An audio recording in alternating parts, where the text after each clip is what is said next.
We're live in Pawcatuck this morning for an officer-involved shooting. The questions and answers we have so far coming up next. I just started to run from, door to door and just really slamming on the doors and yelling fire. A mailman in the right place at the right time after an apartment complex went up in flames. We'll hear from him this morning on why he doesn't feel like a hero. Also, the latest vehicle recall this morning. It involves Honda. We'll tell you which models are affected and why you shouldn't drive yours until it gets fixed. Breaking news now on Fox 61, Connecticut's news station. And that breaking news coming out of Stonington this morning, where we've learned some serious injuries were reported after a shooting involving state police. Good morning, and thank you for joining us here on Fox 61. I'm Symphony Privet. And I'm Tim Lammers. There's still a lot we're trying to figure out. We know there was a shooting, an injury was reported. We don't know who was shot at this point. Let's get right out to Fox 61's Brooke Griffin. She is in the Pawcatuck section of Stonington. Brooke, what do we know at this hour? Well, unfortunately, we do have a lot more questions than answers at this point this morning. Connecticut State Police did release a little bit of information last night, but that information was vague. They did say that somebody was shot and has injuries, but did not say who that person was. We are still working to find out that information, but we do know that officers from all over the state of Connecticut were here last night, and they all left in a really type of procession a couple of hours ago. They all left together. Now, based on the information that we have so far, right now we know that officers were here around 7:30 last night, and an unknown number of them, those Connecticut State Police troopers, went to a home here on Mechanic Street to serve a felony search and arrest warrant. That was issued by the Norwich Police Department. Now, during this investigation, troopers say a shooting happened, someone was shot, and now serious injuries have been reported. But troopers tell us at this time there is no ongoing threat to the public. Again, our crews were here until about 1 o'clock this morning. They saw officers and several canine units from all over the state come to this scene, and many left together a couple of hours ago. Now, in this scenario, the person with severe injuries could potentially be a trooper, a canine unit, or a civilian, but at this time, again, we just don't know exactly who was shot and has those severe injuries at this time. Of course, a pretty serious scene. That has since now been cleared. You can't see any officers or anything behind me. That's because all of them are gone. They cleared about an hour or so ago. As soon as we have any sort of information from the Inspector General's office, that is who is now handling it. At this point, we will, of course, get that information out to you. Live in Pawcatuck, Brooke Griffin, Fox 61, Connecticut's news station. Okay, Brooke, thank you. If you get any updates, let us know. We'll come right back out to you for any update. All right, of course, we'll stay on top of this situation and everything in Connecticut online, on air, and through the free Fox 61 News app. Get it now using that QR code on your screen if you don't have it already. Alrighty, 6:03 now. Switching gears to the weather front as we are in our first full day of winter today, and it's feeling like it outside. Oh boy, is it. Temperatures are down. Thankfully not for an extended period, but if you're looking for a winter chill, we certainly have it as of 10:30 last night. Hello, winter. Crisp and cold out there this morning. The weekend has mild temperatures, and that's going to lead to a mild holiday. We'll talk about that coming up. Clear on the map, so that's why the temperatures have dropped. Got a lighter wind out of the north, and really, like the last couple of days, not a lot to worry about other than the temperatures. These are actual retail temperatures, not your wind chills. 16 in Torrington and Waterbury, 18 in Norwich, New Milford, lower 20s at the shoreline.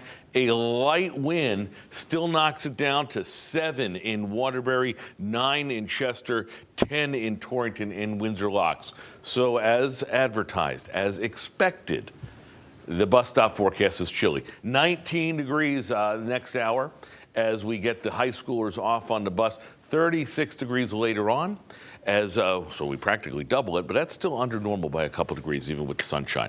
Talk about a big warm-up, talk about the weekend holiday. That's all coming up in just a few minutes. Let's do traffic right now. Symphony, over to you.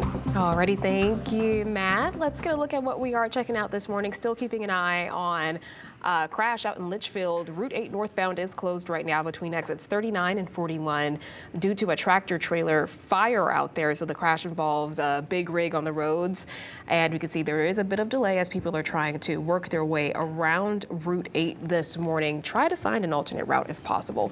Here in the capital city, Taking a look at I-91 near the Jennings Road area, traffic volume not too bad in the 6 o'clock hour as folks hit the road. And a quick look at the Hartford drive times. No major delays to report on 91, 84, or Route 2. We'll have an update for you coming up at 6:30. A former Windsor Locks police officer is scheduled to be arraigned today after being accused of threatening a school resource officer. Police said that 75-year-old William Russo told the town's first selectman, quote, "I could easily put a bullet through the cop's head," end quote. That happened last month outside Town Hall on Election Day. Rousseau stopped working as a police officer about 15 years ago. He's been charged with threatening and breach of peace. Well, the man accused of attacking State Representative Miriam Khan is set to have a mental competency evaluation. A judge ordered that for Andre Desmond during a court hearing yesterday. Desmond's attorney also wanted it done to see if his client is fit to stand trial. Now, Desmond has been charged with 6 felonies ranging from attempted sex assault to strangulation.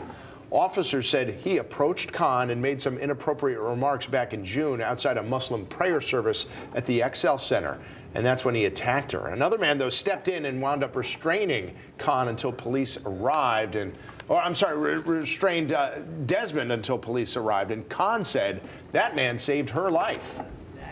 Good Samaritans, like Jason Spencer, deserve to be rewarded for their bravery and not held accountable. It's a painful process. It's been a painful and traumatic process for my family and I, and we're taking it day by day. Desmond's lawyer says Desmond is not cooperating with the investigation. Right now, he's due back in court in February. A Cromwell mother is facing murder charges in connection with the crash linked to her child's death. State police charged Devonnie Miller yesterday morning. She already faces charges from Cromwell police. She's accused of crashing on Route 9 back in September, then leaving the scene with her toddler. However, a few hours after that crash, Miller was found walking along Route 9 without the child. Investigators say the 2-year-old was eventually found near the Connecticut River and was pronounced dead at the hospital. That people tend to 6:07 now, as lawmakers work to find ways to make the roads safer in our state. It appears one community is getting some additional help. Greenwich set to receive a $400,000 grant to help develop a plan to improve road safety. Senator Richard Blumenthal and Congressman Jim Himes are expected to announce the funding later on this morning. Well, this comes as communities across the state are working to develop plans to make roads safer for both vehicles and pedestrians. Well, a mailman named Michael White is being called a hero this morning. He was out doing his job in Wallingford Wednesday when he noticed this apartment building on fire. So he first called 911 and then started banging on doors to alert people to the fire. White said people were startled at first, not knowing what was happening, until they got outside and saw the smoke and flames pouring out of the roof. People who lived there said White may have saved their lives. That being said, White says he doesn't feel like a hero. It's just one of those things where I feel like I was just doing what anybody would do, but you never know. I appreciate the positive remarks, but I was just doing what I felt was right. And picking up the pieces for those residents is going to take some time. As you can see, there's a lot of damage. Dozens of families now have to stay with family or in hotels over the holidays until they can return home or find other arrangements. Well, the empty parking lot across the street from Duncan Park in Hartford is going to be the home for some apartments soon. Hartford Mayor Luke Bronin is expected to announce the second phase of the North Crossing development this afternoon. Construction is set to begin this winter. You might remember in October, the city reached a settlement with developers Centerplan and Dono Hartford over claims that the city wrongfully terminated their contract for the project.